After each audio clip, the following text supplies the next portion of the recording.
In today's video, this free find gets a custom one-of-a-kind makeover.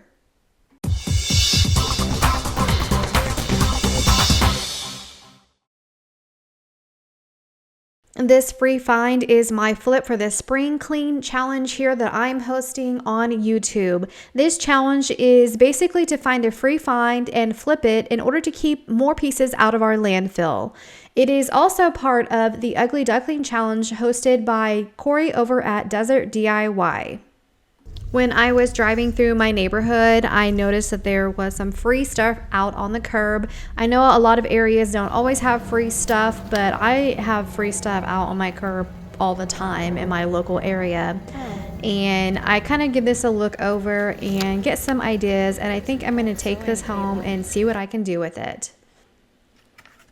So this is a mid-century modern style sewing cabinet. You can see obviously that the sewing machine is gone. It flips open, and then it used to hold a sewing machine. So I'm kind of putting some ideas together, trying to figure out what I want to do with this piece and see what I can turn it into. In my workshop, I have some items that I haven't used before. I have this under-the-counter wine rack that I got from Pier One years and years ago, and then also these casters. So my idea is to put these together and make a wine cart.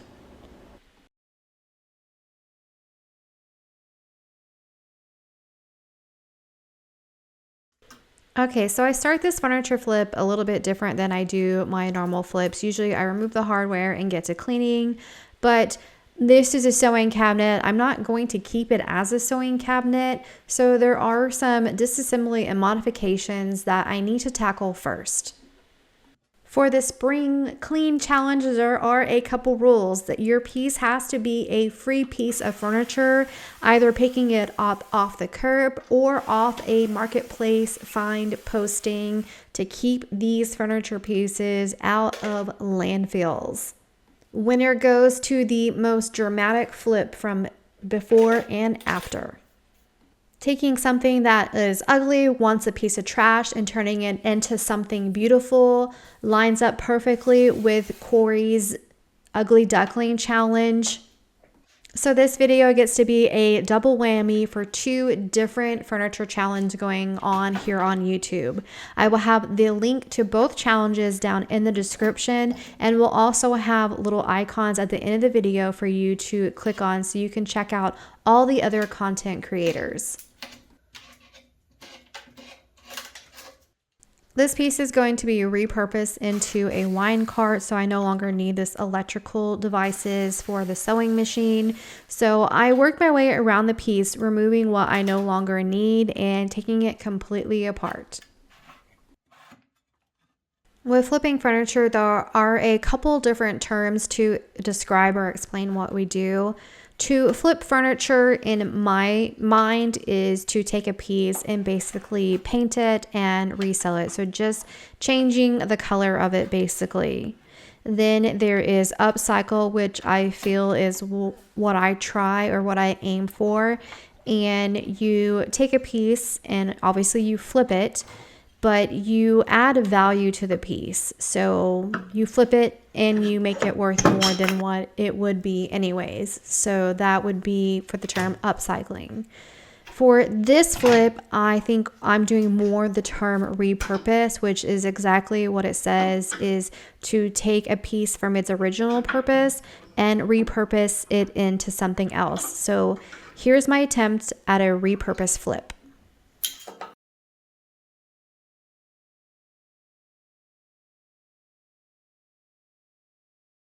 Okay, after finally removing all the things that are not going to stay onto the piece, it is time to start to convert this into our wine cart. So first you grab a bottle of wine and you open that bottle of wine and you pour yourself a nice glass of wine.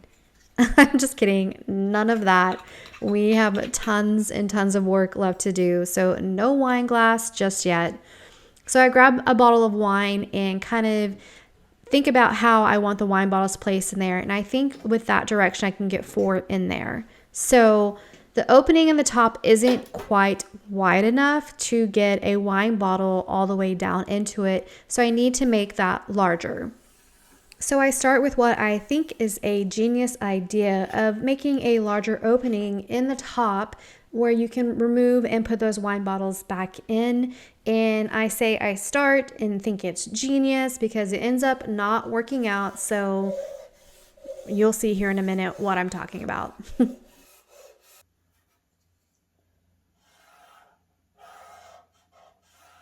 After I get my square top drawn, I go grab my husband to help make the cuts. Now, we have a couple long lines to cut here with the jigsaw. So to make that easier, he takes a large drill bit and drills a hole that lines up with the lines that I drew. You can put the jigsaw blade down into the middle of the circle and then cut your lines. So it gives you a place to put the jigsaw blade in and start the cuts because it kind of is hard if you don't have that hole. But we ran into the little metal brackets that's there on the inside. Those are at an angle, so we draw an angle to knock that corner off because the square idea is not going to work. He drilled a new hole to put the jigsaw blade in the middle of that. So it's kind of the same idea where make the opening bigger, but instead of it being squared, those two corners have to be at an angle so we don't mess with the leg brackets. I always come up with these really great ideas when I'm flipping furniture, and then he comes in and structurally makes it the way that it should be because mine are just, ideas. He's got the construction background so he can make it actually happen. Okay, now that we have the opening big enough for the wine bottles, my idea is to put this wine rack on the underside so you can hang wine glasses. So I had my husband measure the opening at the bottom of the piece because this needs a new thing on the bottom to basically hold the wine bottles, but also allows the wine rack to attach to it. And he measured it, cut it down to size, and then measured the legs and cut little grooves on each corner to allow that bottom piece to sit in the piece and fit around the legs. Now, these are all things that I can do myself, but he has more construction types background than I do with this stuff. And I had one piece of scrap wood that would fit in the bottom, and I was on a time crunch because I am leaving to go out of state. So he is more accurate than I am. I kind of have to try over and over to get things right. So I let him do this part, even though it's all things that I can do. So I am still a strong, independent woman. I put those Craig jig holes in the bottom of that myself and add these key eye holes on that and then the very top piece so I can paint both sides at the same time. I'll hang those up and then paint them. Now my other idea is to put these on casters, add wheels. So I made sure that those would fit in the bottom because they're kind of small legs and they will fit perfectly. And so I hold it up to my drill bit and I tape off how deep I need to drill my hole, and then know that I need to go a little bit deeper than where my tape is at. So when I put the wheel in, there's a little bit room for the knob that catches on the sleeve. And then I check it and those holes were good.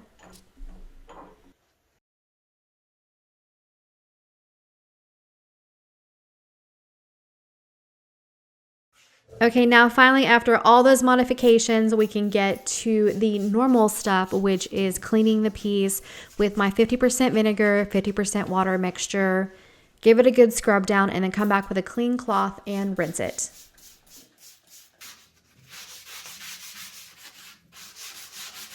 Next is wood filler. This is Bondo. It is a 2-part epoxy wood filler. And I use this to fill all the damaged areas. This is, a free piece off the curb, so it had some damage. But also we made a lot of modifications and removed a bunch of stuff. So I use Bondo to fill in those areas to trying to make the surfaces as smooth and nice as possible. After the Bondo sets and dries, I come back with some 120 grit sandpaper and sand all those areas flush.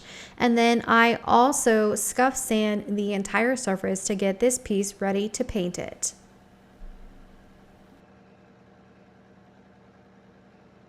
If you're new to the channel, I want to take a moment here and just stop and say thank you for taking time out of your day to visit my channel.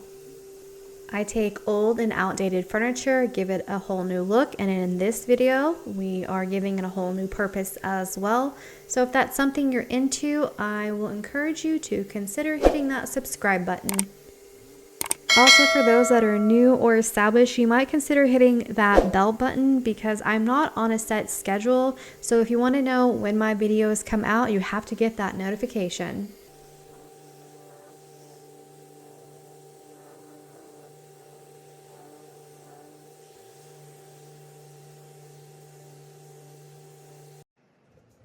While sanding the piece, I noticed that a lot of the veneer is just chipping away on the front, back, and side panels. So I decided that's probably best for the integrity of the piece to go ahead and just remove all that veneer. And you can see that it just scrapes off super easy, and all four sides were this way.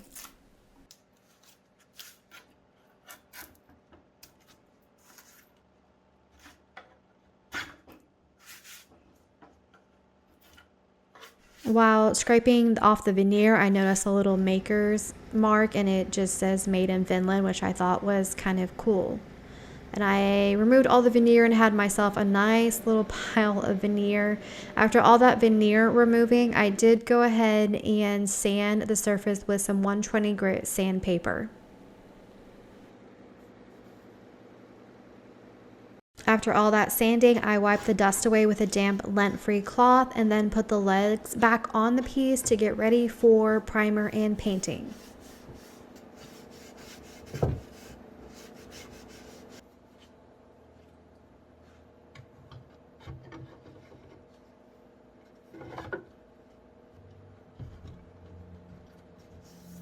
So when this bottom board is in place, it's sticking down here. And I noticed I sanded too hard here and took the divots away. So I'm gonna put some tape here, fill this with Bondo, fill these with Bondo, and reshape this so you can't tell that that board's underneath there. Okay, so this method was a little bit of work, but you know, it worked. It accomplished what I wanted it to. So I used some wax paper wrapped around the bottom board that will go into place there. The wax paper is to keep the Bondo from sticking to the board because I'm not quite ready to put that board into place. I would like to paint it first before I attach it. I use the tape to shape and make a mold to fill that bondoed area. This didn't work super great, but you know, it worked. It happened. I filled the area with Bondo. I think I would still use Bondo there to reshape the area, but maybe find something different besides a piece of tape to be my mold guide. I let the Bondo dry and then sanded it smooth and reshaped it, and it ended up working, you know, well. Like I said, it was work, but it worked.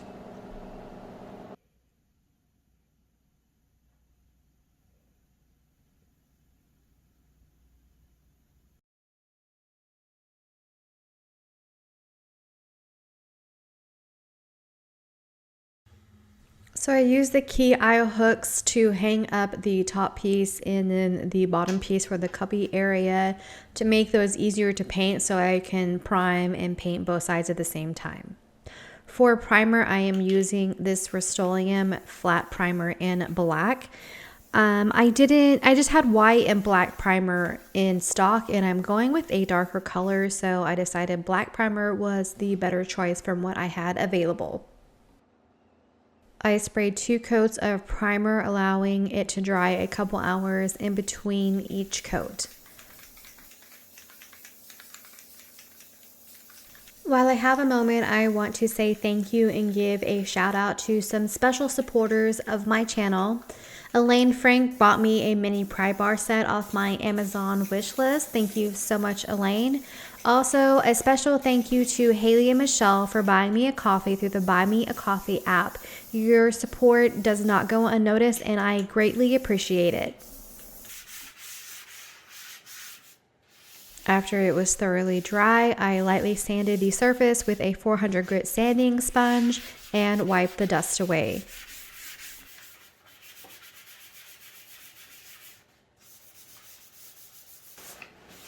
On this piece, the top is a lid that opens and closes. I thought it would be fun to have a pop or a different color on the inside versus the outside. So I decided to spray this flat black that will be for the inside of this piece. So I spray one coat with the piece upside down and then flipped it over and sprayed a second coat. After it was dry, I put the bottom piece into place and used some 1-inch Craig jig screws to attach it into the legs.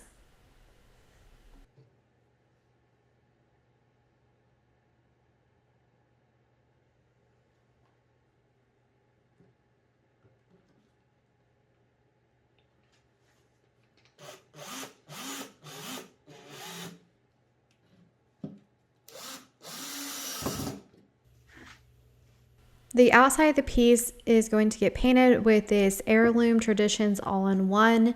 This is the color Mediterranean. It is this beautiful deep blue Mediterranean sea color. I water the paint down to 20% so I can spray it nicely through my 3M AccuSpray gun.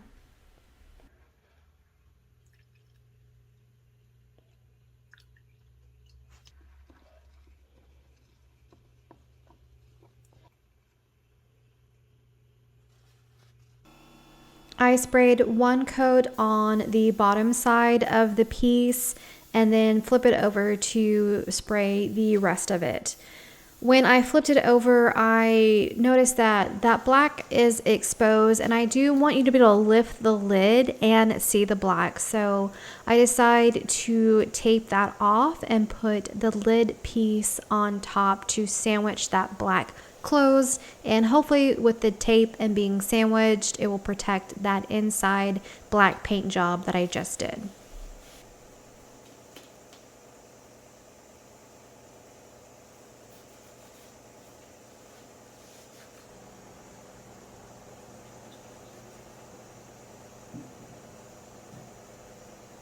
I sprayed 2 coats of the Mediterranean blue, allowing it to dry a couple hours in between each coat, and then I let that set overnight.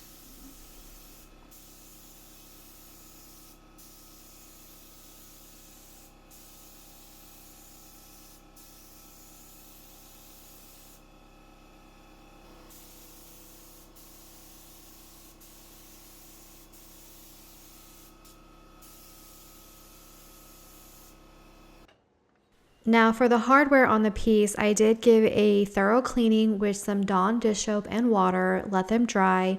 And here I have some 4/0, so it's fine grade steel wool that I'm scuffing the surface up with. I dusted them off and then I sprayed them with a couple coats of Rust-Oleum Gold Metallic spray paint. And then I let that set overnight as well.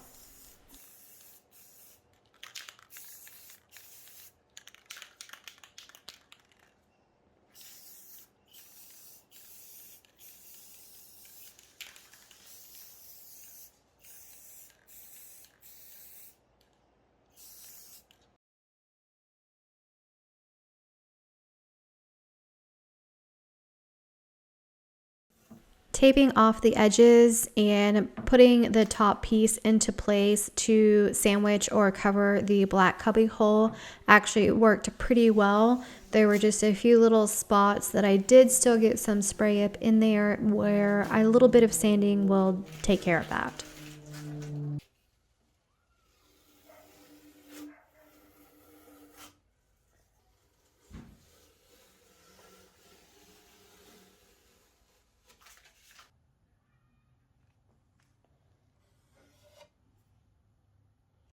I lightly sanded the surface smooth with a 400 grit sanding sponge, wipe the dust away to get ready for protection.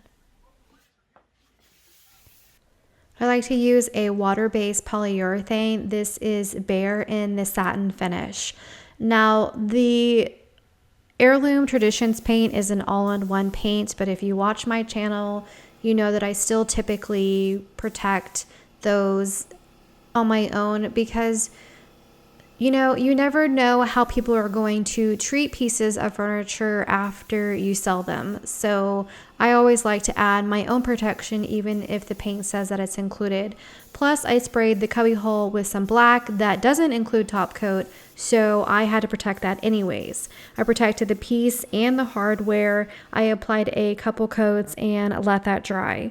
When it is dry, it is time to start to put this piece back together. So we are finally kind of getting there.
When I was spraying and painting the piece, it was in the evening, so not the best lighting.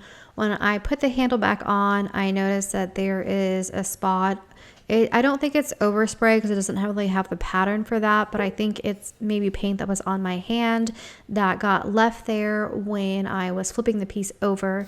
And I already top coated it, so I come up with a new plan to cover my little whoopsie accident. So what better way to get rid of an eyesore than to add a little bit of glam to the piece?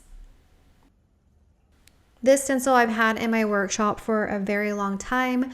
I will try to find a link of this stencil or one that is similar to put in the description for you guys, as well as all the other products that I have used today. I try to place the stencil in to where the big chunk of gold is going to go, where that handprint is. To fill the stencil, I am using Dixie Belle's Gold Gilding Wax. This is a chunk of a top coat sponge. I just cut it up, and I like to use that whenever I'm working with a large stencil. Dip the sponge into some gilding wax and then just use the sponge to kind of rub it on there. This stencil was a little challenging because the pattern kind of repeats in a weird way. I was able to get it though, but I add this leaf pattern to the trim around the cubby hole, and also when you flip the lid open to the inside of that as well. So there's this beautiful botanical leaf pattern that I thought went really well with the mid-century kind of vibe that this piece has, and kind of covers my whoopsie mistake.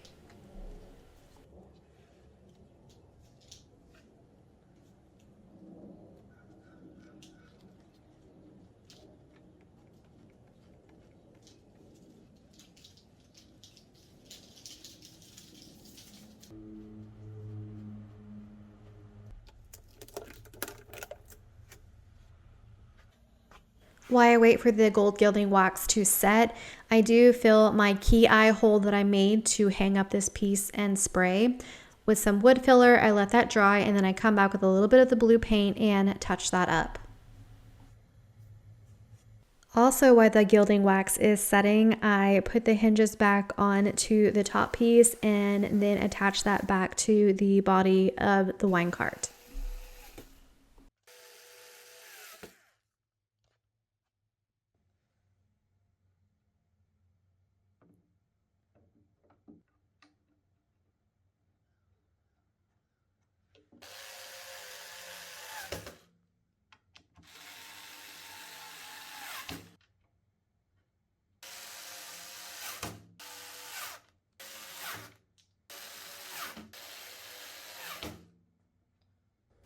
After the gilding wax has set for about 30 minutes, you want to grab a lint-free cloth and buff the wax.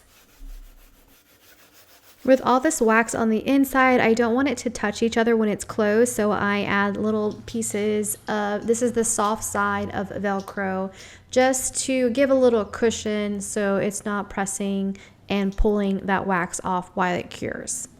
The last step to do is to grab some clear wax and to wipe off this excess gold that I got that is visible on the corners, and then buff that part as well. And then this piece is completely done. What a journey.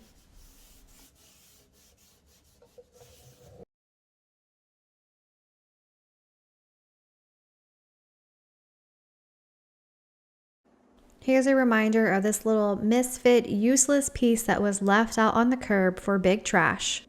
And then what it looks like now. A lot of tabletop wine bottle holders will fit down into that cubby hole to hold multiple bottles of wine. This piece is functional again. It's no longer a piece of trash sitting out on the curb. It is mid-century. It's a mid-century color. It's got the mid-century botanical leaf pattern, and it's a wine card. Who doesn't love wine? I looked online and I couldn't really find anything else like this, so it is a one-of-a-kind custom piece. Make sure you check out the other creators in this challenge. That is all I have for you guys today. Until next time.